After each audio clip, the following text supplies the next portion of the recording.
السلام عليكم ورحمة الله تعالى وبركاته. اللهم صل وسلم وبارك على سيدنا محمد وعلى آله وصحبه وسلم تسليما. اليوم جيتكم بواحد الدواء اللي هو ايزولت. هاد الدواء هذا خطير للقميلة. انا ما نكذبش عليكم، بزاف ديال الادويه درت، ولكن هاد ايزولت كان مقطوع.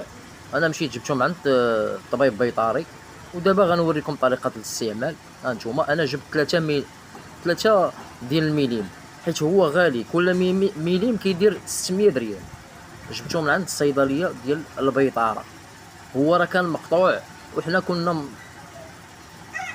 كيبيعوا لنا، كانوا بعض الناس الله يهديهم كانوا كيبيعوه لنا ماشي هو، ولكن هذا حقيقي كيتباع عند طبيب بيطري في مدينه سالا. هانتوما انا جبت 3 مليم، غندير هي 2 ديال المليم في هذا السطل هذا، وغندير فيهم تقريبا واحد 10 لتر حتى 11 لتر ديال الماء. هانتوما كما كتشاهدوا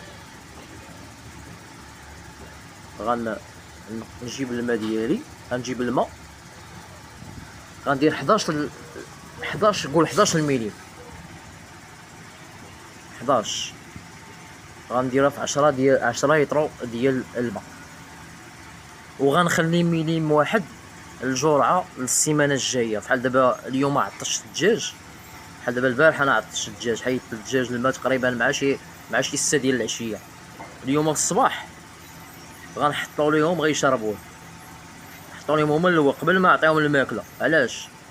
باش الدجاج تيكون عطشان خاصو يشرب هاد ايزولت، مضاد للسموم ومضاد لهاد القميله اللي ما نقولش لكم راه درت لنا حاله. هانتوما هذه الطريقه الاستعمال ديالو. هانتوما هذا الميليم اللي بقى ليا غنخليه للسيمانه الجايه ان شاء الله. انا ما عنديش الدجاج بزاف، عندي المهم شي حاجه اللي هانتوما غتشوفوا الكميه. انا خليت هذا الميليم هذا للسيمانه الجايه ان شاء الله، حيت هاد الايزولت راه فايت لنا مجربو انايا ما نكذبش عليك. القميله كتجي للدجاج كيكون ديجا شارب هذا كطردق، يعني ما غيبقاش عندك 2 سيمانات ديال هاد الادويه. راه ما نقولش لكم هاد ايزولت هادي زوينه بزاف. نتمنى يعجبكم هاد الفيديو هذا في عالم رشيد للزراعه والدواجن. تابوناو عندي فلاشير، تباركوا على الجرس، واللي بغى شي استفسار شي حاجه ومرحبا والف مرحبا. الناس اللي تيديروا الدجاج دابا راه القميله، راه ما نقولش لكم اي مربي الدجاج عنده القميله في هذا الوقت هذا كتكاثر هي من شهر 3 شهر 4 شهر 5 شهر 6، ما نقولكش فاصل الصيف تتكون مي يجي الصاد تتكون تداويتيها. المهم انا حطيت للدجاج ديالي الماء اللي هو الدواء هذاك، دواء ايزولت. هانتوما هو كيشرب، ما بغيتش نحط لهم الماكله، حطيت لهم الماء هو الاول غيشربوه. وهذا الماء هذا ما خصكش تخليه 24 ساعه. بحال دابا حطيتيه اليوم، انا حطيته اليوم الصباح، غدا ولا غدلي ان شاء الله مع الصباح خصني نحيدو ليهم. والسيمانه الجايه فحال اليوم نعاود ليهم هاد الجرعه هادي. وهاد الايزولت زوينه، واخا الدجاج يبيض وفهمتيني، زعما ما تخافش من المخاطر ديالها. هي هادي ايزولت، هو غالي شي شويه، راه ميليم تيدير 30 درهم عند طبيب بيطري. ننصح الناس المربيين الدجاج والناس المبتدئين وكثرت عليهم القميله. انا بزاف ديال البرودويات اللي كنت نشري كانوا كيكتبوا عليه تيقولوا لي هذا. انا نوريكم بعض البرودويات. دابا غنعطيو للدجاج ديالنا ان شاء الله ياكل، غنحطوا ليه الماكله ديالو.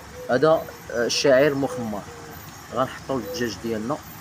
هانتوما كما كتشاهدوا انا غنوريكم واحد الدواء كنت شريته، راه ما ننصحكمش به، راه كيكذبوا هذوك صحاب الناس اللي كيبيعوا الله يهديهم، اللي كيبيعوا هادشي ديال المواد، هاد المواد اللي تيبيعوا داكشي ديال البرودويات ديال الدجاج.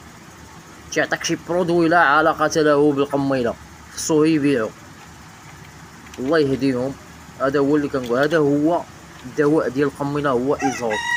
يكذب عليك الكذاب. كاين في مدينه سالا، قواص قنيطره، شي طريجي طابه، عندك الناس اللي عمرها دار عندهم غير المعقول. انا نوريكم الدواء اللي كنت شريت من واحد هذا الدواء هذا يبعدوا منه. ها هو شريته ب50 درهم، راه لا علاقه له بالقميله. هو مكتوب راس من القميله، ولكن لا علاقه له بالقميله. فهمتيني. هذا ما كيدير حتى حاجه، هذا راه داير فيه الماء والصابون، لا علاقه له بالقميله. ما ننصحكمش تشريو هاد الدواء هذا.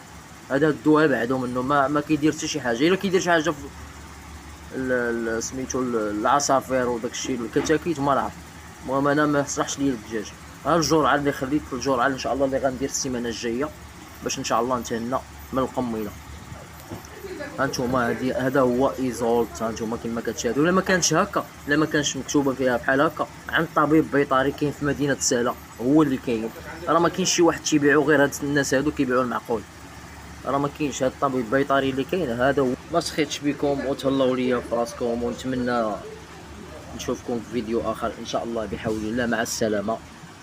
وهاد الدواء هذا راه فعلا زوين بزاف، وتهلاو ليا في راسكم.